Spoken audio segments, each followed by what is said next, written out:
is Flashback Mod, and today I'm going to explain what you can do with it and show you how to use it. Flashback Mod will help you enhance your Minecraft content with epic cinematic features you just won't find anywhere else. And as an editor, you'll want this in your toolkit.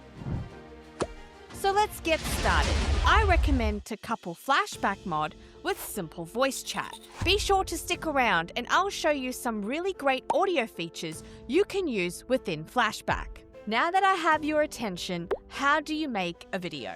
You've downloaded Flashback, now what? Open Minecraft and open the Flashback hotbar to set your setting preferences. I personally have Flashback set to automatically record with simple voice chat. Now record your footage in-game. You can find Flashback's in-game menu over here. With your scene recorded, let's open Flashback to start the magic. You can customize almost any visual by toggling off features you do not want. Or maybe the chat is going off and it's distracting. That's better. In your Minecraft video, you can achieve some amazing cinematic changes by toggling what is rendered, when and how. And if you are familiar with using a green screen, you can achieve the same effects in a normal editing program in Flashback. Toggle off visuals to determine what you want to see and what you don't. Any entities or players remaining can be toggled by clicking on them. You'll also see other features and options you can apply to suit your editing needs. You can change the environment to suit the scene you are filming. Rain or shine, day or night, these can be overridden to achieve the desired environment for your video. This is your timeline, where you can add multiple different elements for your video, such as a camera, time-lapse, audio tracks, and more. To jump into a POV, select the player from your player list and click Spectate.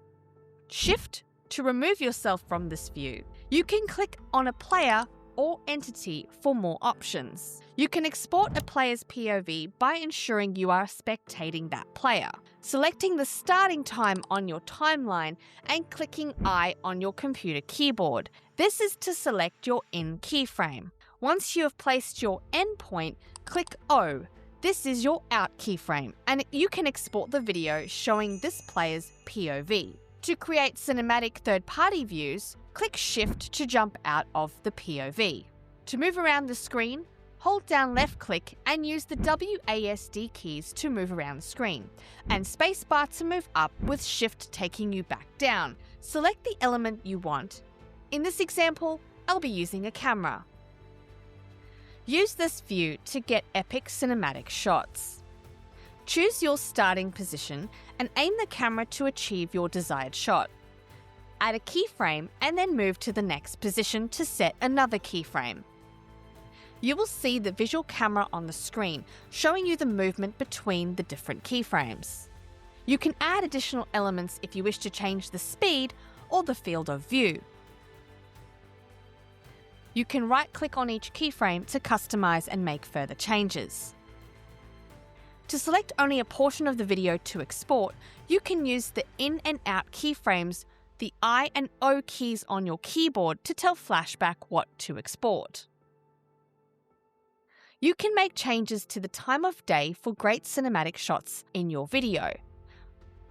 Add the time of day element, add a starting keyframe, and when placing your second, adjust the metric to reflect the speed in which the time changes. This can be used in transitions, showing a new day or time period has passed. To track an entity or a player, add the track entity element into your timeline. Find who or what you want to track, right-click the player or entity and copy the UUID. Place a keyframe in your timeline and paste in the UUID. Select if you wish to follow the entity's head, body, or root. Set a second keyframe following the same steps I just mentioned. You will now have a clip following an entity's movement. There are, of course, multiple other elements you can add to your timeline. I recommend to play around with these to get an idea of the effects and cinematics you can add to your video. Now you have your clip, let's export it. Click on File, Export, and select your desired settings. I personally always export in 4K resolution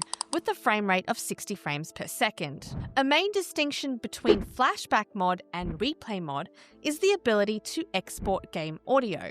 Go ahead and check the Record Audio option to ensure that you can export the game sounds. Then select where you wish to save your export and click Save. Did someone say audio? Let's chat about audio. In the beginning of the video, I said I recommend using simple voice chat with Flashback Mod. If you play in servers or events where there are multiple people talking, this is a game changer. In the Flashback settings, you can enable Flashback to record simple voice chat audio. This is a scene with too many people talking over each other, and really no one wants to listen to that. Mushrooms. Mushrooms? One of You mean mushrooms. mushrooms? Yes, Not mushrooms. mushrooms. Mushrooms that worst. come from Don't- mushrooms. no. Mushrooms Mushrooms are are great. just animals. Reg, you're wrong. Nor can you understand what is being said. Within Flashback, you can mute or change simple voice chat settings to isolate or remove audio entirely. This is not okay. I don't like mushrooms. Click V or the keybind you have assigned to simple voice chat. This works exactly the same way as it does in-game. Mute or adjust volumes before exporting your clip.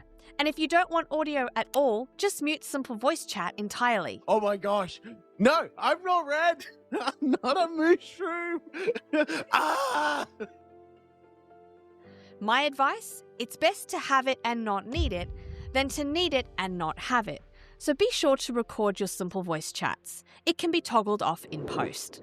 Similar to audio adjustments, you can make visual adjustments that were not applied at the time of recording. This includes resource packs like removing armor or realism packs, as well as shaders to really enhance the cinematics in your video. In the next 60 seconds, I'm going to run through some other great features of Flashback. Let's go. You can set Flashback to automatically record. To zoom into your timeline, click the timeline and spin your mouse wheel. If you have a minimap, you can toggle this on and off in Flashback with the assigned keybind. You can spectate a mob's POV, mute it, or remove it entirely. You can take screenshots for thumbnails, and be sure to do this in 4K. Night vision is a great effect for shots in the dark. Green screen color can be changed to another color if needed. You can hide players or entities if they just happen to be in the way. Remove a certain type of mob or all mobs from the entire clip. You can import audio tracks. You can change a player's skin directly in Flashback. You can remove name tags and beacon beams. You can combine Flashback files for seamless editing between different recordings, although I recommend making copies of your Flashback files before doing this. If I missed your favourite feature, please add it in the comments below, and if you enjoyed this video, it would mean the world to me if you could subscribe to see more of my content. We'll catch you next time.